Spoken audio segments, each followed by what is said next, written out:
2022 চলে গেছে, 2023ও চলে গেল, আর এটাই স্বাভাবিক। কিন্তু তোমার জীবনে কোনো পরিবর্তন এখন আসলো না। প্রতিদিন সেই একই রুটিন, খাওয়া দাওয়া, মোবাইল দেখা আর ঘুমানো, আর বছর শেষে স্ট্যাটাস দেওয়া। বছরটা একেবারেই ফালতু। আর কত কি, আর এটাই আমার কাছে একটি অস্বাভাবিক ব্যাপার হয়ে দাঁড়িয়েছে। আর তাই এই ভিডিওটি আমাকে তৈরি করতেই হলো। তাই তোমাকে বলছি, তুমি যদি 2024কে তোমার জীবনে best year of the life করতে চাও, তবে এই ভিডিওতে বলা সহজ দুটি কাজ তোমাকে করতে হবে। তো চলো শুরু করা যাক। Number 1, follow SED rule. এখানে S অর্থাৎ স্লিপ, E অর্থাৎ এক্সারসাইজ এবং D অর্থাৎ ডায়েট।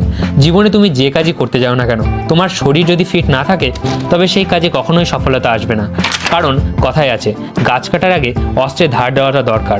তাই শরীরকে ফিট রাখতে তুমি প্রতিদিন 7 থেকে 8 ঘন্টা ঘুমোবে, 20 থেকে 30 মিনিট এক্সারসাইজ অবশ্যই করবে এবং প্রপার ডায়েট তো ফলো করবেই। এবার তুমি বলবে কী কী এক্সারসাইজ। চিন্তা করো না, বেশি কঠিন এক্সারসাইজ নয়। তুমি প্রতিদিন 15 থেকে 30 মিনিট তোমার বাড়ির সিঁড়ি থাকলে সিঁড়িতে ওঠানামা করবে, আর যদি সিঁড়ি না থাকে তবে প্রতিদিন 4000টি স্টেপ হাঁটবে। দরকারে স্টেপ গোনার জন্য প্লে স্টোর থেকে স্টেপ কাউন্টিং অ্যাপ নামিয়ে নিতে পারো, যা তোমাকে স্টেপ কাউন্টিং করতে সহায়তা করবে। এক্সারসাইজ বলতে এগুলোই করবে, ব্যাস। বিশ্বাস হচ্ছে না? আরে তুমি আগে শুরু তো করে দেখো। এবার আসি ডায়েটে। তুমি হয়তো ভাবছো অনেক খরচ করে দামি নানান প্রোটিন ফুড কিনতে হবে। আরে না না, সকালে উঠবে, ভেজা ছোলা বাদাম খাবে এবং সারাদিন 4 লিটার জল অবশ্যই খাবে। তাছাড়া আর কিছুই নয়, বুঝলে? আচ্ছা, তোমার মনে প্রশ্ন জাগছে না যে আমি তো এই ভিডিওতে 2টি কাজের কথা বলেছিলাম, কিন্তু এদিকে 3টি কাজ তো হয়ে গেল। তো তোমাকে একটি কথা বলি, মন দিয়ে শোনো। তুমি কি চাও না তোমার এই বছরটি ভালো যাক এবং বছর শেষে তোমাকে সেই সমস্ত স্ট্যাটাস দিতে না হয়?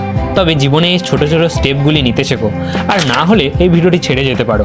Number 2, DWR। এটি হলো সিক্রেট অফ সাকসেস কি। রোজ রাতে শোবার আগে এটি করতে হবে।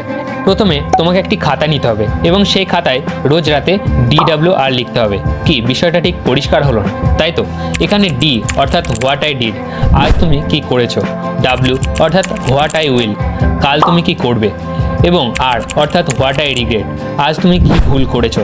এগুলি তোমাকে রোজ রাতে খাতায় লিখতে হবে এবং এখানে তোমাকে মাথায় রাখতে হবে যে কাজগুলি লিখবে তা অবশ্যই পরের দিন পূরণ করবে এবং রিগ্রেটের সংখ্যা যেন আস্তে আস্তে কমতে থাকে। এবার তুমি বলবে এসব লিখে কি হবে? তবে শোনো, কেউ যদি না জানে যে আজ সকালে সে ঘুম থেকে কেন উঠছে, তবে তার ঘুম থেকে ওঠার কোনো মানেই হয় না এবং তার আর মৃত ব্যক্তির মধ্যে কোনো পার্থক্যই থাকে না। এছাড়া তুমি এই যে লেখাপড়া করছো, তো তুমি যদি নিজের জন্যই 2 কলম না লিখলে তবে এই লেখাপড়ার কি মূল্য, তাই না? তাই প্রতিদিন রোজ রাতে DWR অবশ্যই লিখবে এবং SED ফলো করবে। ভিডিওটি ভালো লাগলে লাইক কমেন্ট করো এবং এমনই ভিডিও দেখতে জীবনের স্পর্শে সাবস্ক্রাইব বাটনটি স্পর্শ করে দিও। Bye bye.